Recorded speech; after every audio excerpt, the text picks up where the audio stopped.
الحمد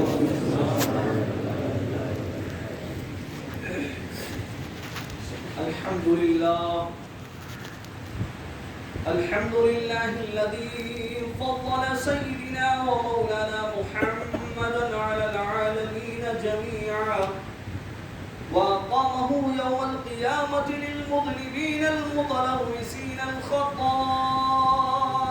الهالكين شفيعا وصلى الله تعالى وسلم وبارك عليه وعلى كل من هو محبوب ومرضي لديه صلاة تبقى وتدوم بدوام الملك الحي القيوم ونشهد أن لا إله إلا الله ونشهد أن محمدا عبده ورسوله أما بعد فأعوذ بالله من الشيطان الرجيم بسم الله الرحمن الرحيم وتوبوا إلى الله جميعا أيها المؤمنون لعلكم تفلحون صدق الله مولانا العظيم وبلغنا رسوله النبي الأمين المعين المكين الكريم ونحن على ذلك لمن الشاهدين والشاكرين والحمد لله رب العالمين. قادر توحید کی مطبالوں شمع نبوت کی پروانوں غوث و خواجہ و رضا کے دیوانوں اولیاء امت کی جانثاروں آئیے کچھ سننے اور سنانے سے پہلے کچھ عرض و بیان سے قبل ہم اور آپ مل کر اپنے معمول کے مطابق میرے ساتھ مل کر پڑھ لیں اللہ نویت سنت الاعتکاف للہ تعالی اللہم صل وسلم وبارک علی سیدنا محمد النبی الأمی الحبیب العالی القدر العظیم الجاه وعلى آله وأصحابه وبارك وسلم. خطبہ مسنونہ کے بعد میں نے جس آیت کریمہ سے آپ کے اور اپنے گوشے گزار کو مشرف کیا ہے رب کعبہ اپنے کلام مقدس میں ارشاد فرماتا ہے وَتُوبُوا إِلَى اللَّهِ جَمِيعًا أَيُّهَا الْمُؤْمِنُونَ لَعَلَّكُمْ تُفْلِحُونَ. اور اللہ کی طرف توبہ کرو اے مسلمانوں اس امید پر سب کے سب اس امید پر کہ تم فلاح پا جاؤ. اس آیت کریمہ میں اللہ تبارک و تعالی یہ ارشاد فرما رہا ہے کہ اللہ تبارک و تعالی کی طرف توبہ کرو. اس امید پر توبہ کرو تاکہ تم کامیاب ہو جاؤ فلاح پا جاؤ. پتہ چلا معلوم ہوا کہ کامیابی دنیا کے عیش و آرام میں نہیں. دنیا کے عیش و آرام جس کو مل گئے جائز طریقے سے اللہ و رسول کی فرما برداری کرتے ہوئے دنیا کے عیش و آرام جس کو مل گئے وہ اللہ تبارک و تعالیٰ کا اس پر فضل ہے. ورنہ کامیابی اگر کسی چیز کا نام ہوتا کہ دولت جمع کر لیں جائیداد جمع کر لیں اور روپے پیسے زیادہ سے زیادہ کما لے تو قارون اور شداد کا نام آپ نے سنا ہوگا. ان کے پاس دولت کی کسی چیز کی کمی نہیں تھی لیکن کامیاب وہ لوگ نہیں تھے. کامیابی اسی کے لیے ہے جو اللہ تبارک و تعالیٰ کی طرف رجوع کرے جو اللہ تبارک و تعالیٰ کی طرف آئے اللہ تبارک و تعالیٰ کی طرف پلٹے. جیسا کہ اس آیت مقدسہ میں اللہ خود فرما رہا ہے کہ اللہ تبارک و تعالیٰ کی طرف توبہ کرو اے مسلمانوں سب کے سب اس امید پر کہ تم کامیاب ہو جاؤ. پتہ چلا کہ توبہ کے اندر کامیابی رکھی گئی. اللہ تبارک و تعالیٰ کی فرما برداری میں کامیابی رکھی گئی ہے. اور یہ جو مہینہ جس کے درمیان سے ہم گزر رہے ہیں بڑا ہی عظمتوں والا رفعتوں والا مہینہ. کون سا مہینہ چل رہا ہے؟ اردو کا کون سا مہینہ چل رہا ہے؟ اسلامی رجب. اور انگریزی کا دسمبر جو انگریزی سال کا آخری مہینہ ہے. اور رجب یہ اسلامی سال کا 7واں مہینہ ہے. اس مہینے کے بارے میں بے شمار فضیلتیں ہیں، بے شمار عظمتیں ہیں۔ میں آپ کو بتاؤں کہ آقا کریم صلی اللہ علیہ وسلم نے فرمایا، اللہ تبارک و تعالیٰ نے 4 مہینوں کو خصوصیت کے ساتھ عظمت، حرمت، عزت عطا فرمائی ہے۔ وہ 4 مہینے کون سے ہیں؟ پہلا ہے محرم الحرام، دوسرا رجب المرجب، تیسرا ذی القعدۃ الحرام اور چوتھا ذی الحجۃ الحرام۔ 3 مہینے یکے بعد دیگرے ہیں، ذی القعدۃ الحرام، ذی الحجۃ الحرام اور محرم الحرام، ایک ساتھ ہے، اور رجب یہ 7واں مہینہ۔ ان 4 مہینوں کو اللہ تبارک و تعالیٰ نے خصوصیت کے ساتھ خاص طور پہ عظمت و رفعت عطا فرمائی ہے۔ ویسے تو اللہ تبارک و تعالیٰ کے ہر مہینے عظمت اور رفعت ہے، لیکن خاص طور پر قرآن مقدس کے اندر اللہ تبارک و تعالیٰ نے ان 4 مہینوں کا ذکر فرمایا ہے۔ رجب جس کے بارے میں فرمایا گیا، مصطفیٰ جان رحمت صلی اللہ علیہ وسلم نے فرمایا کہ یہ مہینہ جس میں اگر کوئی شخص ایک روزہ رکھتا ہے تو گویا کہ وہ پورے سال روزہ میں ہے، اس نے پورا سال روزہ رکھا، ایسا ہے۔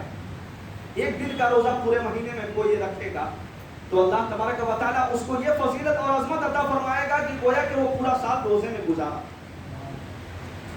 حضور اکرم صلی اللہ علیہ وسلم سے پوچھا گیا، یا رسول اللہ صلی اللہ علیہ وسلم، اس مہینے کا نام رجب کیوں رکھا گیا؟ اس کو رجب کیوں کہا جاتا ہے؟ آخر وجہ کیا ہے؟ میرے آقا صلی اللہ علیہ وسلم نے فرمایا کہ اس مہینے کو رجب اس لیے کہا جاتا ہے کہ اللہ تبارک و تعالیٰ اس مہینے میں شعبان اور رمضان کی برکتیں، عظمتیں بڑھا دیتا ہے، زیادہ فرما دیتا ہے، یعنی یہیں سے عظمتیں اور برکتیں شروع ہو جاتی ہیں، اسی مہینے سے۔ اور یہ بھی فرمایا گیا کہ اس مہینے کو اسم بھی کہا جاتا ہے، اسم یعنی پہلا مہینہ۔ اس مہینے کا نام رکھنے کی وجہ امام اہل سنت فتاوی رضویہ میں یوں بیان فرماتے ہیں کہ ہر مہینہ اللہ تبارک و تعالیٰ کی بارگاہ میں جو اس مہینے میں واقعات ہوئے ہیں وہ واقعات بیان کرے گا۔ اللہ تبارک و تعالیٰ کی بارگاہ میں ہر مہینہ اپنے اپنے واقعات کو بیان کرے گا، سوائے رجب کے یہ اپنے حسنات کو بیان کرے گا، اچھائیوں کو بیان کرے گا، بھلائیوں کو بیان کرے گا۔ اور جب اس کے سامنے برائی کا ذکر کیا جائے گا تو یہ کہے گا کہ میں تو بہرا ہوں، مجھے معلوم نہیں۔ اس مہینے کے بارے میں یہ بھی فرمایا گیا کہ جب رجب کا مہینہ آتا تو میرے آقا صلی اللہ تعالی علیہ وسلم یہ دعا فرمایا کرتے، اللہم بارک لنا فی رجب و شعبان وبلغنا رمضان۔ اے اللہ ہمارے لیے رجب اور شعبان میں برکتیں عطا فرما اور ہمیں رمضان تک پہنچا دے، رمضان سے ملا دے۔ تو ہمیں بھی چاہیے کہ ہم اس دعا کو حضور کی سنت پر عمل کرتے ہوئے کریں کہ اللہ ہمیں ہمارے لیے رجب اور شعبان میں برکتیں عطا فرما اور رمضان تک ہم کو پہنچا دے۔ اور رمضان تک جب ہم پہنچ جائیں گے تو پھر اس میں روزہ بھی رکھنا ہے، اور روزہ رکھنے کی عادت بنانے کے لیے یہیں سے شروع کرتے ہیں، یعنی رجب سے ہی کچھ دن، کوئی دن اگر ہو سکے تو زیادہ سے زیادہ دن روزہ رکھیں، اگر نہ ہو سکے تو ایک جمعرات کا دن، پیر کا دن خاص کر لیں اس مہینے میں کہ ہم روزہ رکھیں گے، تاکہ رمضان میں روزہ رکھنے کے لیے عادت بن جائے اور آسانی پیدا ہو جائے۔ اس مہینے کے بارے میں یہ بھی فرمایا گیا، حضرت امام ابو حامد محمد ابن محمد غزالی علیہ الرحمۃ والرضوان مکاشفۃ القلوب میں فرماتے ہیں کہ اس مہینے کو اسب بھی کہا جاتا ہے، الاسب یعنی تیز بہاؤ۔ اس مبارک مہینے میں اللہ تبارک و تعالیٰ کی رحمت کا تیز بہاؤ تیز ہو جاتا ہے، رحمت کا بہاؤ تیز ہو جاتا ہے، زیادہ ہو جاتا ہے، اور عبادت کرنے والوں کے لیے قبولیت اور انوار کی بارش ہوتی ہے۔ جو اس مہینے میں زیادہ سے زیادہ عبادت و ریاضت کرے گا، اللہ تبارک و تعالیٰ کے انوار کی اس پر بارش ہوگی، فیضان کی بارش ہوگی۔ اور یہ بھی فرمایا گیا کہ اس مہینے میں توبہ اور استغفار کر لو۔ صوفیاء کرام فرماتے ہیں کہ رجب یہ نیکی کا بیج بونے کا مہینہ ہے، اس مہینے میں نیکی کا بیج بو دو، اور شعبان پانی ڈالنے کا مہینہ ہے، اور رمضان فصل کاٹنے کا مہینہ ہے۔ یعنی اس مہینے میں نیکی اور عبادت کرو، اور خوب توبہ کرو، اور جب شعبان کا مہینہ آئے تو اللہ تبارک و تعالیٰ کی بارگاہ میں توبہ استغفار کے آنسو گراؤ، رب کی بارگاہ میں استغاثہ پیش کرو، اور اس کی بارگاہ میں گڑ گڑاؤ، رو، تو وہ رونے والے آنسو سمجھ لو کہ یہ پانی ڈالنے کی طرح ہوں گے۔ اور جب رمضان آئے گا تو اللہ تبارک و تعالیٰ کو اس مہینے میں راضی کر لو، روزہ رکھ کے اور قیام اللیل کر کے، یعنی تراویح کی نماز پڑھ کے۔ توبہ کرنے والوں کے بارے میں فرمایا گیا، آقا کریم صلی اللہ علیہ وسلم فرماتے ہیں کہ اللہ تبارک و تعالیٰ کو اس بندے کی آواز سب سے زیادہ پسند ہے جب بندہ کہتا ہے اے مولا مجھے معاف فرما دے، مجھے بخش دے، میں تیری بارگاہ میں توبہ کرتا ہوں، استغفار کرتا ہوں، تو مجھے معاف فرما دے۔ تو آقا فرماتے ہیں کہ جب بندہ مومن یہ کہتا ہے تو اللہ تبارک و تعالیٰ فرشتوں سے کہتا ہے، فرشتوں گواہ رہنا، اس بندے کو میں نے بخش دیا ہے اور اس کے گناہوں کو معاف فرما دیا۔